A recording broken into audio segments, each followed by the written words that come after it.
কিনা, এটা আসল কিনা, না এটা এডিটেড।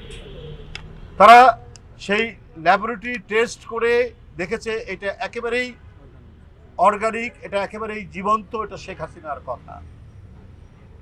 এবং এটা যেদিন তিনি বলেছেন, এটা তার পরের দিন থেকেই এখানে দায়িত্বরত অনেক সাংবাদিকরা তারাও এটা নিউজ করেছেন যে তার পরের দিন থেকে অনেক মারণাস্ত্র, রাইফেল দেখা গেছে আইন শৃঙ্খলা বাহিনীর।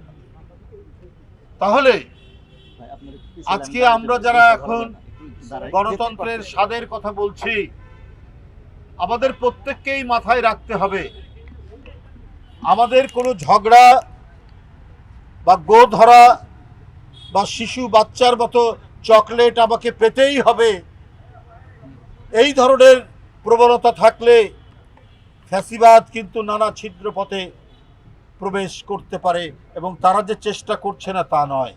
আমরা হাসিনার পতন দেখেছি, তার সাথে তার কয়েকজন মন্ত্রী না হয় গ্রেপ্তার হয়েছেন, অনেকে পালিয়ে গেছেন, কিন্তু তাকে যারা 16 বছর বাস্তবায়ন করেছেন তার নীতি, যারা এই দেশের লক্ষ লক্ষ গণতন্ত্রকামী নেতা কর্মীকে মিথ্যা মামলা দিয়ে কারাগারে ভরেছে, যারা দিনের পর দিন রিমান্ডে নিয়েছে, যাদেরকে বেধড়ক লাঠিপেটা করে শরীর ক্ষতবিক্ষত করেছে, যারা রাইফেল দিয়ে গুলি করে দৃষ্টিশক্তি অন্ধ করে দিয়েছে, যারা পঙ্গু করেছে, যারা হাত পায়ের নখ তুলে দিয়েছে, তারা তো এখনো সমাজের মধ্যে, তারা তো এখনো প্রশাসনে, তারা এখনো সচিবালয়ে, তারা বাংলাদেশের বিভিন্ন প্রশাসনিক জায়গায় কর্তব্যরত আছে। তাহলে এরা তো যে কোনো সময় তাদের উদ্যত ফড়া তুলতে পারে। খালি সংস্কার সংস্কার করে নির্বাচন পিছিয়ে জনগণের যে ক্ষমতা শেখ হাসিনা কেড়ে নিয়েছিলেন, জনগণের মালিকানা কেড়ে নিয়েছিলেন, আমরা কি সেই মালিকানা জনগণকে ফেরত দেব না? নির্বাচিত সরকার কথা বললেই, ভোটের কথা বললেই আজকে আমাদের শুনতে হয় আমরা কবে ছাত্র রাজনীতি শেষ করেছি এরশাদকে পরাজিত করার পরে, আরেকটি এক নায়ক সরকারকে পরাজিত করার মধ্যে দিয়ে। আমরা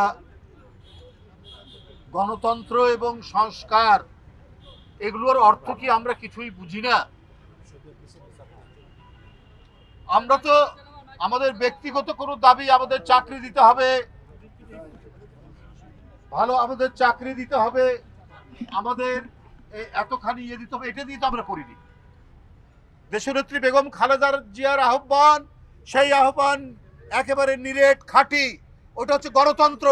বেগম জিয়ার দাবি ছিল বৃহত্তর দাবি, তারেক রহমানের দাবি বৃহত্তর দাবি, যে দাবি হচ্ছে গণতন্ত্রের মালিকানা জনগণকে ফিরিয়ে দাও, আর সেই মালিকানার পদ্ধতি হচ্ছে গণতন্ত্র।